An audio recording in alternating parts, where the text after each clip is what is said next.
ദക്ഷിണേന്ത്യയിൽ തുടങ്ങി ഇന്ത്യയെ ആകെ സ്വാധീനിച്ച, രാഷ്ട്രീയപരമായി സ്വാധീനിച്ച, മാധ്യമമേഖലയൊക്കെ സ്വാധീനിച്ച ഒരു കുടുംബം, ആ കുടുംബത്തിൽ നിന്നുള്ള രണ്ടുപേർ തമ്മിലുള്ള തർക്കമാണ് ഇപ്പോൾ ചർച്ചയാകുന്നത്.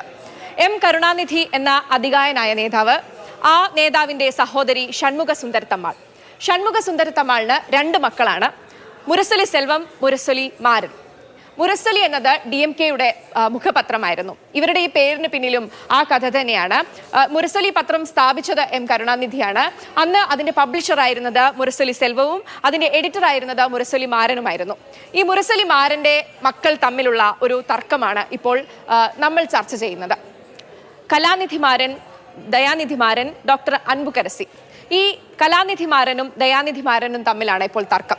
നിലവിൽ ഈ സൺ TV, സൺ നെറ്റ്വർക്ക് തുടങ്ങിയ ഈ വലിയൊരു ഗ്രൂപ്പിന്റെ 75% ഓഹരികളും നിയന്ത്രണത്തിലാക്കിയിരിക്കുന്നത് കലാനിധി മാരനാണ്, അല്ലെങ്കിൽ കലാനിധി മാരന്റെ പക്കലാണുള്ളത്.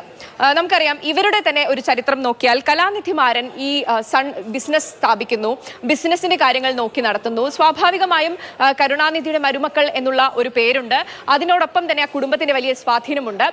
അതിൽ കലാനിധി മാരൻ ഈ ഒരു രീതിയിലേക്ക് പോകുന്നു, അതായത് ചാനൽ തുടങ്ങുന്നു, അതുപോലെ വലിയ വലിയ നെറ്റ്വർക്കുകൾ, സൺറൈസ് ഹൈദരാബാദ് ഉൾപ്പെടെയുള്ള ഗ്രൂപ്പുകളിലേക്കൊക്കെ വളരുന്ന തരത്തിലുള്ള ഒരു വ്യാപാര ബന്ധം അല്ലെങ്കിൽ ഒരു വ്യാപാര രീതിയിലേക്ക് പോകുന്നു.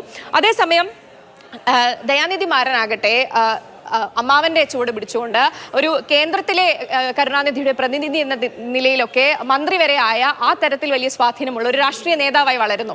ഇവർ പരസ്പരം സഹായിച്ചുകൊണ്ട് തന്നെയാണ് ഈ വ്യാപാര ബന്ധമെല്ലാം തന്നെ, അതായത് ഈ ഒരു സൺ നെറ്റ്വർക്ക് എന്നുള്ളത് പടുത്തുയർത്തിയതിൽ ദയാനിധി മാരനും അത്ര തന്നെ സ്വാധീനം ചെലുത്തിയിട്ടുണ്ട്, അല്ലെങ്കിൽ ആ സ്വാധീനമൊക്കെ ഉപയോഗിച്ചിട്ടുണ്ട് എന്നാണ് ചരിത്രം അറിയുന്നവർ പറയുന്നത്. സൺ നെറ്റ്വർക്ക് തുടങ്ങുന്നത് 1990-കളിലാണ്.